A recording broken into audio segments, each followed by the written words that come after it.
In 1839, an advertisement appeared for the Crichton Institution for Lunatics, Dumfries. The Crichton Institution is now open for the reception of patients. This institution unites all the advantages of a public and private asylum. It has been founded and endowed by Mrs. Elizabeth Crichton, widow of the late James Crichton of Friars Carse in the county of Dumfries, from funds left by him at her sole disposal for such charitable purposes as a majority of his trustees should approve of. The whole site is now administered by the Crichton Development Company, and it comprises institutes of higher education, the University of the West of Scotland and Glasgow University, where I work, and there's a business park, and there's also a functioning hospital. When I came here and began to work for Glasgow University in 2000, I began to explore the legacy of the place. There are a mass of old patient records and a wonderful collection of what Dr. Brown, the first superintendent of the institution, called mad art.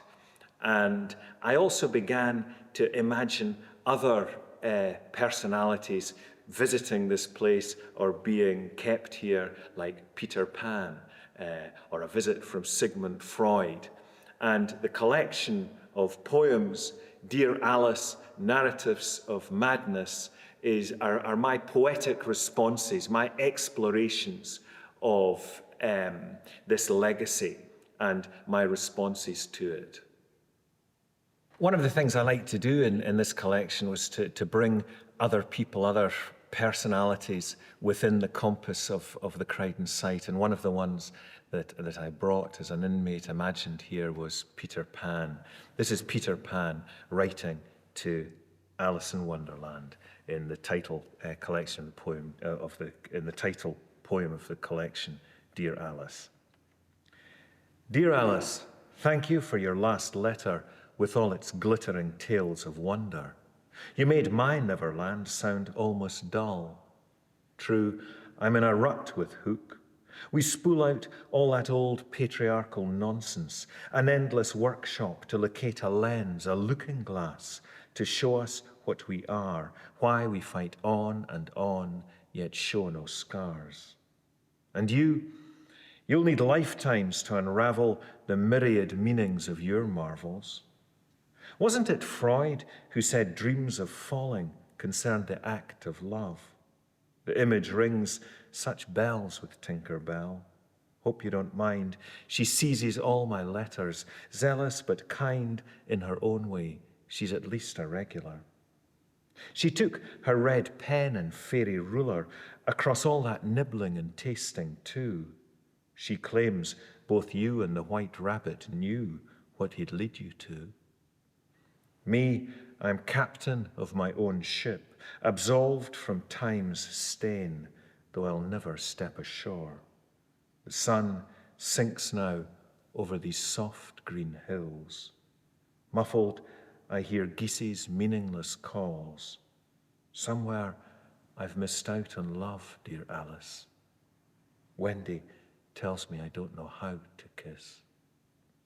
Patients were constantly monitored for any untoward behavior. At night, their smallest cries were documented, and the following poem, Night Watch, draws on nightly statistics of noisy patients from the month of October 1842.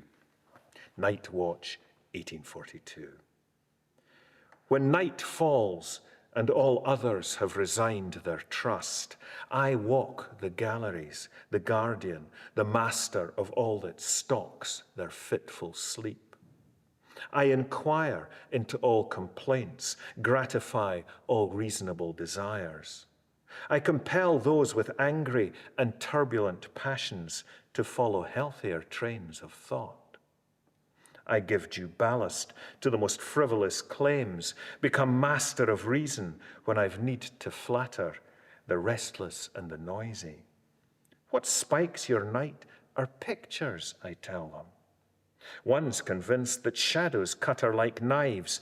Another dreams she's beset by gangs of wizards and thieves.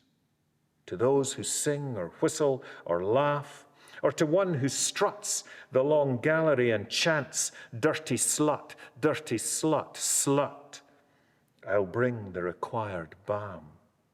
The somnambulist I'll lead back to bed like a child, while to her who cries for old Auntie Peggy, my soft step nears like a loved one, giving fresh hope and healing to her troubled mind. No sound soils the night that can't be traced back to its primary source. From their soliloquies, songs, and prayers, I chart the course of that wayward black river whose streams one moment choked by rock and at the next split in shallows featureless as smoke. In the solitude of midnight, I notate such fractured plots. When day commands the gallery, another will take my watch.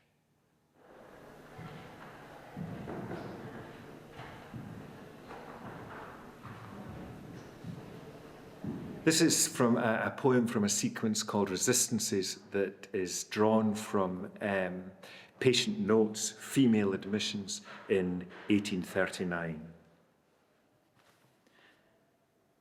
How many steps in any direction are to be trusted? The answer is 3. Beyond these 3, there is an infinite number of dangers which could befall you. Nor beyond 3 steps can you trust to your own innocence. For both these reasons, you take 3 steps with a constant mourning, as if you were a tree with a wind weaving through its branches. It is well to know the world over which you have command, a core where you can stand and say, what happens here is all I know. Stamp out all other dreams.